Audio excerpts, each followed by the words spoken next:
You're watching WWAY News at 11. A winter storm is bringing rainfall and frigid temps to the Cape Fear tonight on your News at 11. How it could create dangerous travel conditions tomorrow. Plus, employees at a Leland restaurant honoring the life of a co-worker killed in a collision with a Brunswick County Sheriff's deputy. And later, we'll introduce you to the mother of the mic, a female icon from the Cape Fear who was a pioneer of hip-hop. Thanks for joining us tonight for your News at 11. I'm Jeff Rivenbark. A winter storm affecting many parts of the state is bringing rain and frigid temps overnight to the Cape Fear. It is our top story at 11. Any water left on the roads could form black ice in the morning. Chief Meteorologist Lee Haywood is tracking the storm and has the very latest. Lee? That is absolutely right, Jeff. And this evening we've been tracking cold rain and even freezing rain. And right now the steadiest and the heaviest precipitation has moved to the northeast, but still seeing scattered areas of rain and even freezing rain moving in from out of South Carolina into the Cape Fear. I think this will be the case for the next several hours. And then as we get into the overnight, the precipitation comes to an end. Most communities are pretty close to freezing. 29 in Elizabethtown, 33 in Wilmington with 34 down in Southport and Calabash. As I was mentioning, that precipitation is going to come to an end over the next couple of hours. Overnight, it is going to be rather cloudy and it'll continue to be cold. And as those temperatures continue to drop tonight, that could pose a few hazards on the highway. For the latest on those, let's get out to Keelan Berrien. Yeah, Lee, thank you for that. Yeah, you are right. Those temperatures are dropping below freezing, so that means that there could be some potentially freezing, some slick spots around here as that standing water decides to freeze over. I just want to show you the conditions right now. As you can see, it is raining just a little bit here, but much of those standing water have not froze over just yet. As you can see, just look at my foot here. It's still very wet out here right now. And we were just told about 2,000 NCDOT employees and contractors will be working throughout the night to try to monitor those road conditions. So certainly take heed as you decide to drive slower on these road conditions right now. But in fact, Wilmington Police Department wants to remind drivers to slow down and exercise caution when they are on the road, especially when it comes to areas like MLK Parkway. They say driving on ice is extremely different than traveling through snow, so it can be near to impossible at times, with hills, overpasses, and bridges becoming almost impassable. So just again, make sure you take heed if you have to go out on the road to drive slower out there. And it's also nice to mention to increase your following distance as well too behind others. So even if you have to drive like Miss Daisy out there, as long as you get there to your destination safe, you do not want to run off into the median or potentially crash off into a barrier. But Jeff, we're going to send it back to you. Thank you, Keelan. Because of that threat of black ice in the morning, a number of school districts in the Cape Fear have altered their plans for school.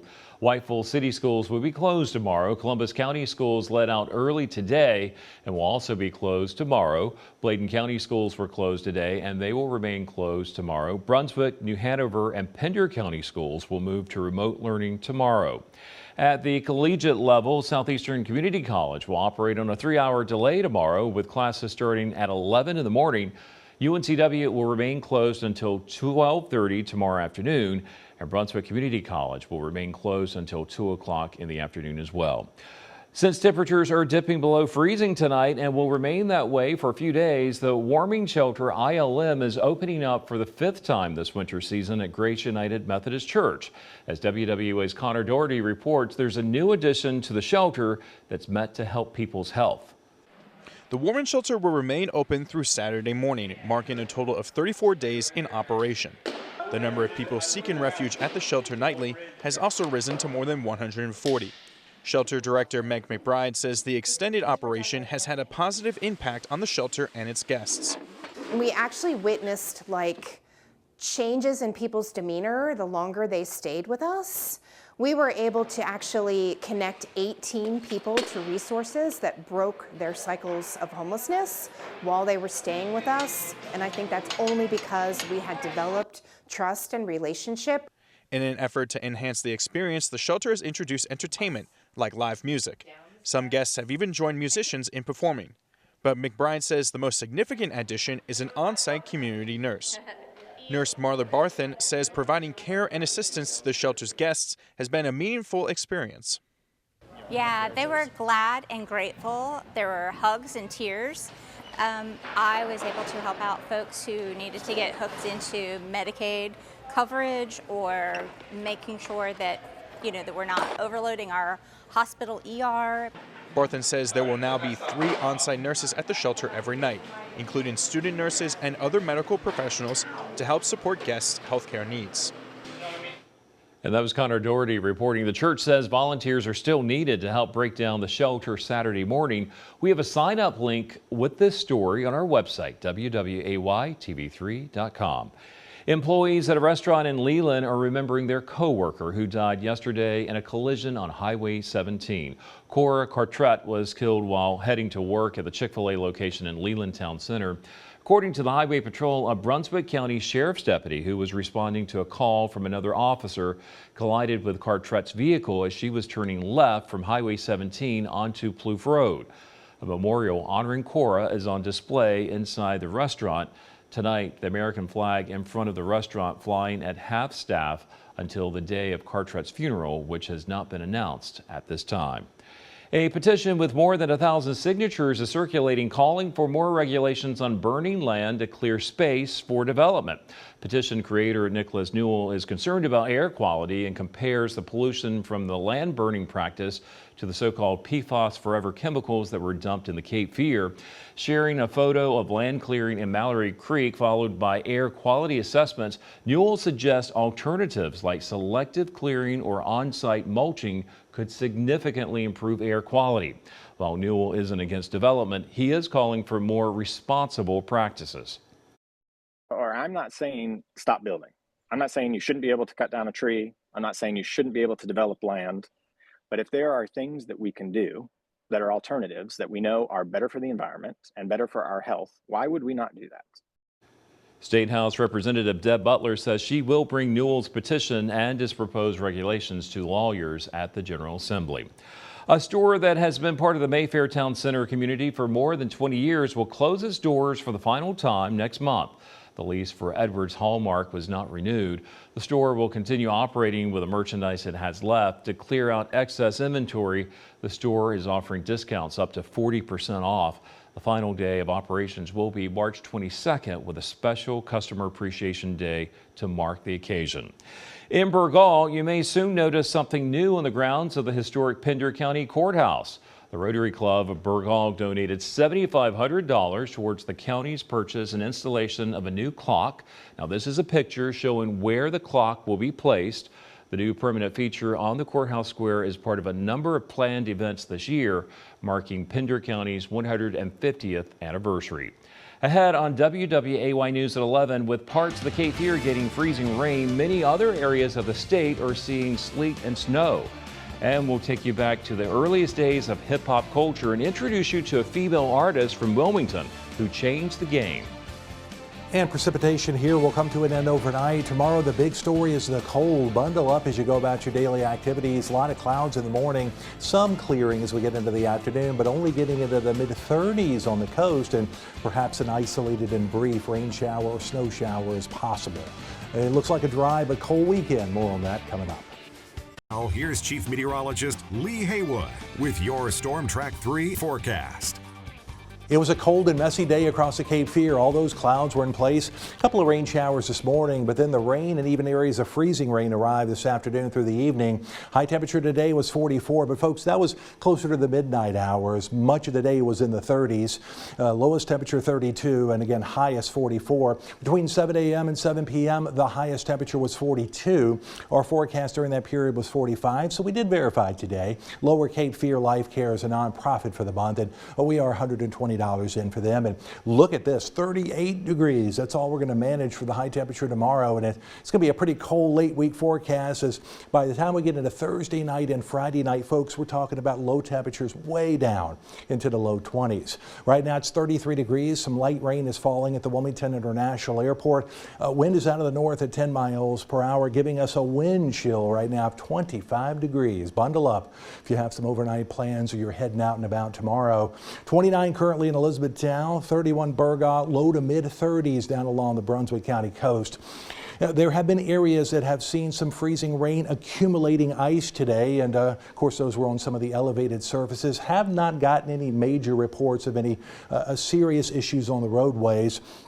But I do want to take a peek at some of the road temperatures, because it is certainly possible as we get into the overnight, as those air temperatures drop way down into the 20s, that we could see some pockets of freezing on the roadways, particularly the overpasses, the bridges, things like that, and especially over inland communities. The areas I would be most concerned about would be northern Pender, most of Bladen County, western Columbus County, all of Robeson County. These are communities already with road temperatures in the mid-20s. Road temperatures a couple of degrees above freezing for Wilmington all the way to Bolivia down into Southport. So right now, certainly no freezing on the roadways in Brunswick and New Hanover County.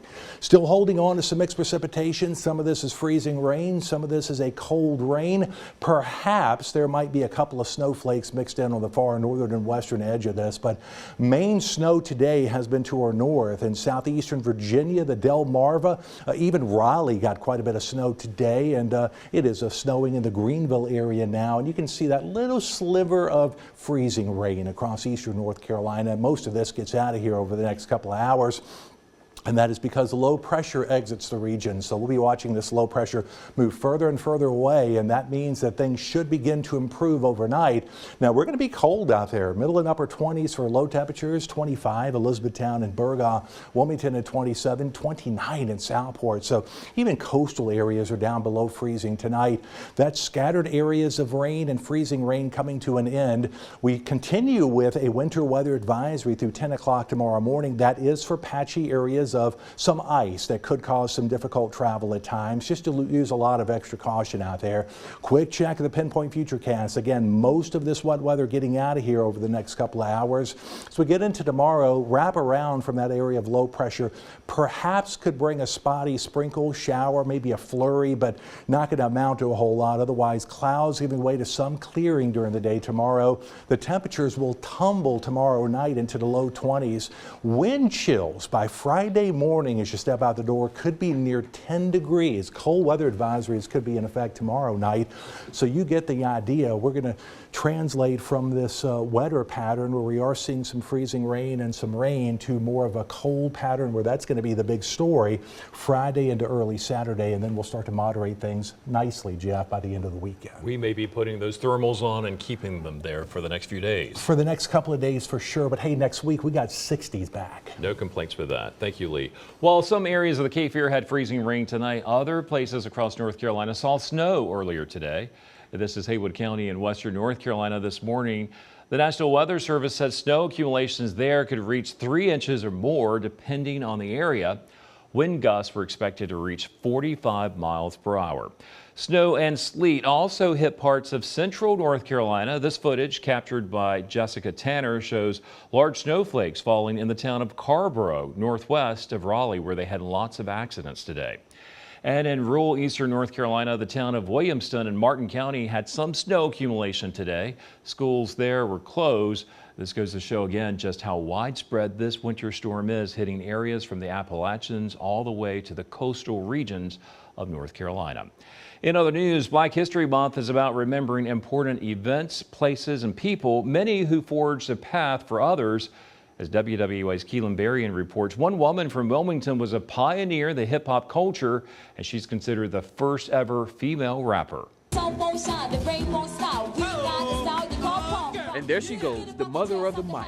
Known for her long-winded rap from New York City, she became the first female MC in hip-hop history. I go by the name of MC Sharrock. I am the first female MC of hip-hop, MC rap or whatever, of hip-hop culture, period. As just a little girl, Sharrock, or Sharon Green, moved from Wilmington, North Carolina to the South Bronx with always having a passion for music.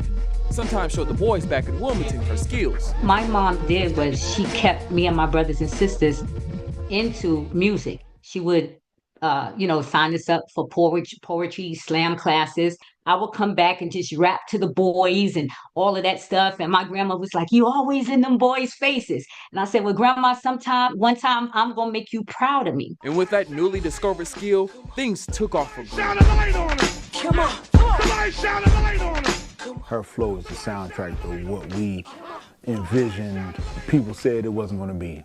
people said it wasn't going to be hip hop, it was just a fad.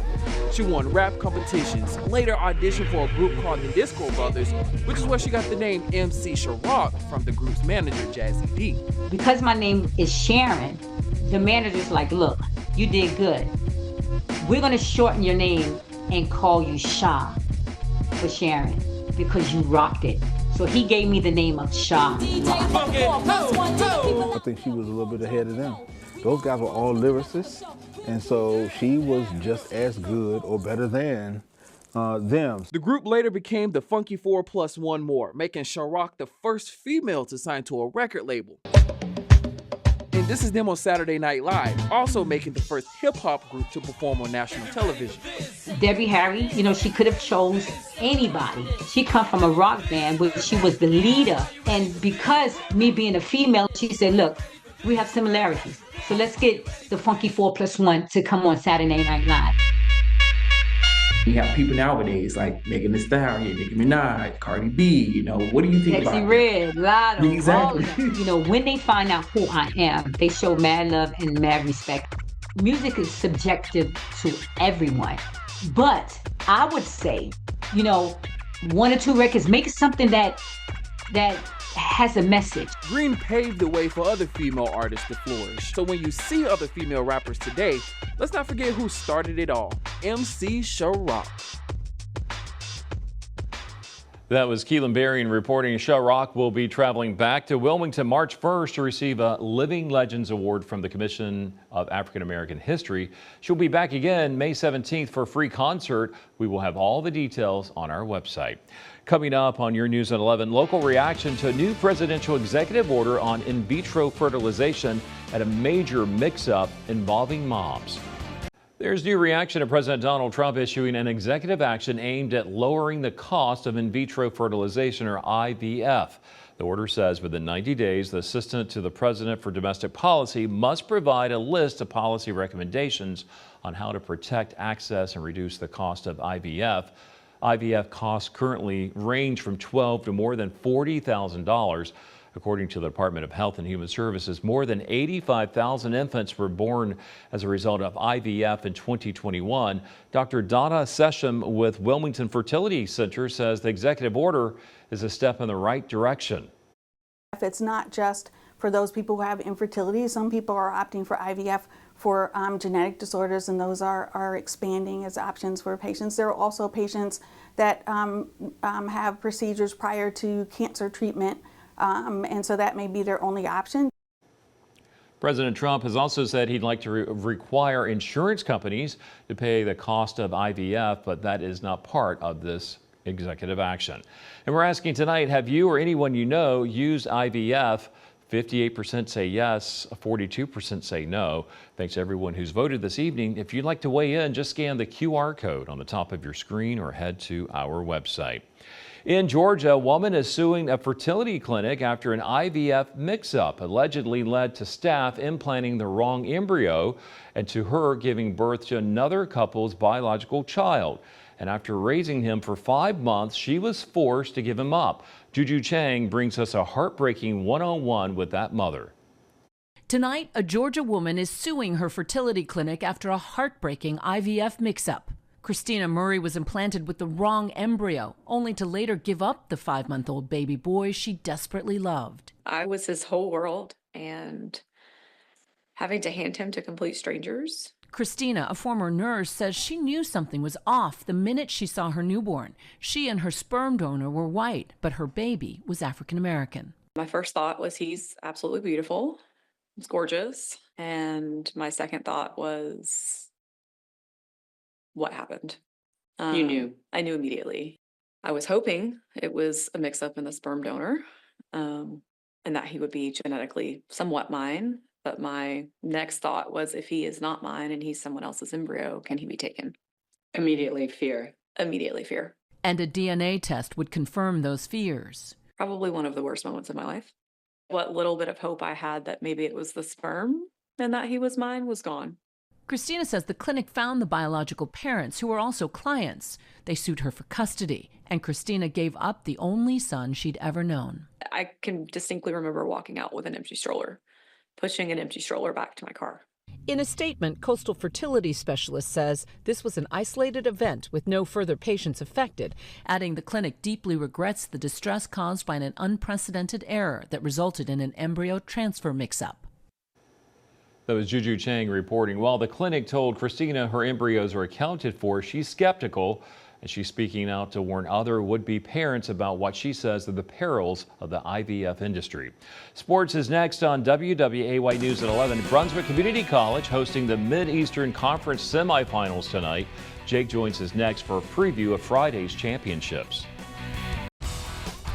WWAY Sports brought to you by Hughes Brothers Tire and Auto. We had semifinal games in the Mid-Eastern Conference Wednesday night for boys basketball. Game number 1 featured the top-seeded New Hanover Wildcats against the number 4 seed in county champ West Brunswick Trojans. And the Cats would cruise 90-45, the final score. 4 New Hanover players scored in double figures, led by Kellum Brown with 20. Isaac Clada and Kavion Griffin both had 13 apiece for the Trojans. The Wildcats go for their 5th straight title Friday night. And game number 2 featured seeds 2 and 3, the Hoggard Vikings and Laney Buccaneers facing off for a spot against New Hanover. It was a close contest, but the Vikings eke out a 3rd victory over the Buccaneers this season, 47-39 the final score. Lawson Brown had 14 for the Vikings, but Colin Lamb led all scores with 18. Hoggard is looking to win their first conference title since 2016. And the girls' semifinals will now happen Friday before the boys' championships, and then the girls' championship game will follow on Saturday.